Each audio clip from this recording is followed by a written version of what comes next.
Oke, Ustazah akan lanjutkan ke subbab yang keempat, yaitu tentang segitiga khusus. Nah, menentukan perbandingan sisi-sisi pada segitiga. Jadi, di teorema Pitagoras ini kan kita membicarakan tentang segitiga siku-siku. Tapi ada di sini sekarang segitiga siku-sikunya itu segitiga yang khusus. Nah, yang pertama, segitiga siku-siku sama kaki yang memiliki sudut.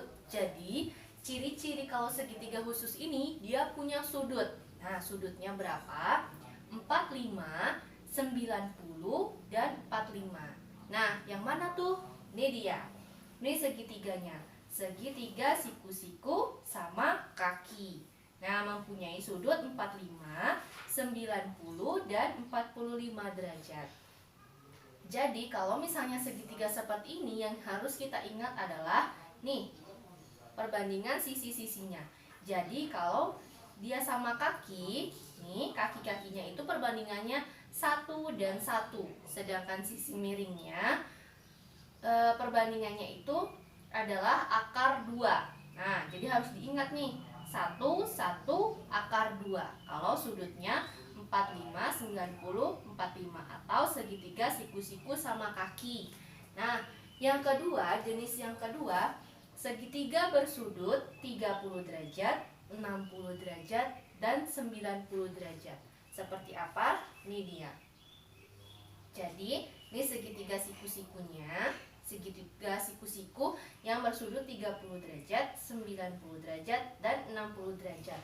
Di mana perbandingan sisi-sisinya yaitu nih, sisi yang pendek itu 1, sisi tegak yang panjang akar 3, dan sisi miringnya itu 2. Jadi harus diingat nih, 1 akar 3, 2 kalau sudutnya 30 derajat, 60 derajat, dan 90 derajat. Jangan salah penempatan ininya ya.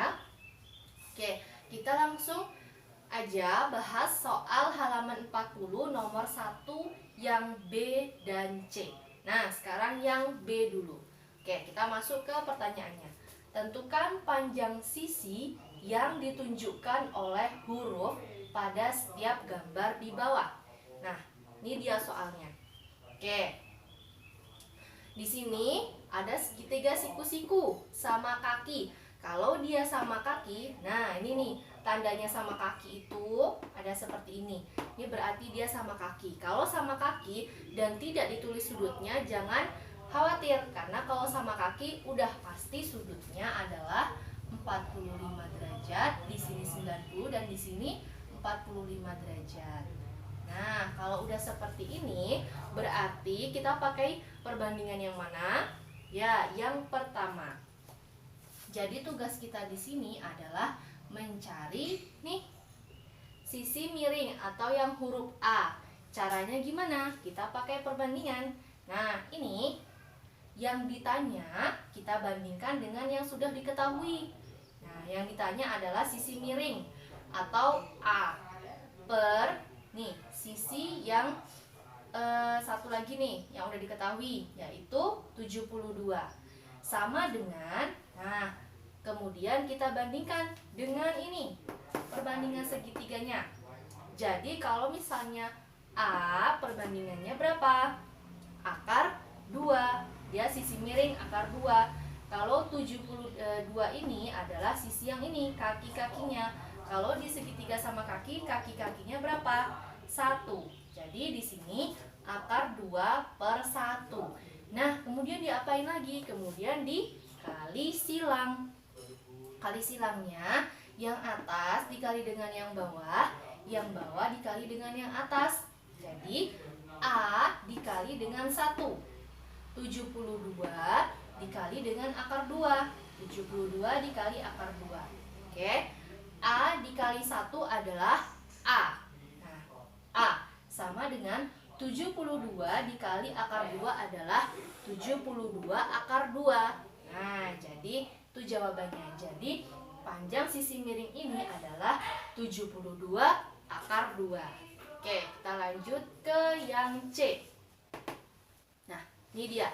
Yang C, perhatikan baik-baik, segitiga siku-siku yang bersudut 30 derajat, 90 derajat. Nah, kalau udah ada 30 derajat berarti kita bisa tahu pasangannya yang di atas ini adalah 60 derajat. Oke, itu dia. Dah, kemudian setelah kita tahu, nah kemudian kita lihat, berarti kalau misalnya sudutnya 30, 60, dan 90 pakai yang mana? Ya, perbandingan yang ini, yang nomor 2. Nah, jadi caranya sama, kita bandingkan dulu. Yang ditanya per yang sudah diketahui. Yang ditanya adalah B per yang diketahui 16. Sama dengan baru perbandingan segitiganya. Nah, si B ini adalah sisi panjang. Kalau sisi panjang perbandingannya berapa? Akar 3. Ya, akar 3 per 16. 16 adalah sisi miring. Sisi miring perbandingannya berapa? Sisi miring adalah 2. Jadi, akar 3 per 2. Nah, kemudian diapain? Dikali silang. Nah, kemudian ya udah kita tinggal kalikan. B dikali dengan 2. B kali 2. 16 dikali akar 3. 16 dikali akar 3. Nah, B dikali 2 adalah 2B. 16 dikali akar 3 adalah 16 akar 3. Nah, kemudian karena yang kita mau cari B, berarti 2-nya ini harus kita pindah. Jadi, B sama dengan 16 akar 3. Nah, 2B, 2 kali B. Kalau dia kali, pindah jadi bagi. Jadi, B sama dengan 16 akar 3 per 2.